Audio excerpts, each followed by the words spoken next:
know that people are also eager for news of the return of live sports and the arts, and I know that the last few months have felt rather odd without them, and our calendars have been strangely bare.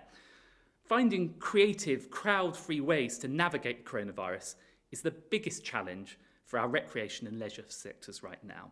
So this week, I'm setting up a renewal task force which will help them bounce back. It'll be made up of the brightest and the best from creative, tech and sporting worlds. These are experts in their field, and they'll be advising me on how they find new and different ways to get industries back up and running. And just to give a few examples, it includes Alex Scott, a former Lioness and Olympian and now an award-winning broadcaster, and she will help us think through how we can get sport back safely in a way that works for both clubs, players and supporters alike.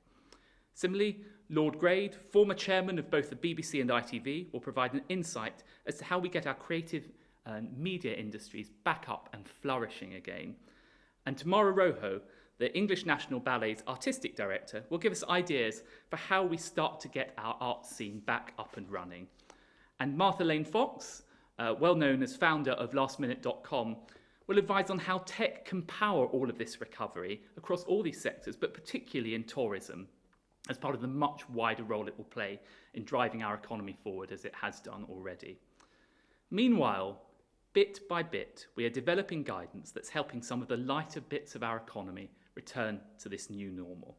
So we have supported the safe return of TV production, meaning our broadcasters are able to keep some of our favourite shows back on the TV screens, whether that's Corrie or EastEnders. We've helped to reopen the country's tennis and basketball courts and guided elite athletes back into training safely. And that, in turn, will pave the way for the return of live sports behind closed doors in the near future.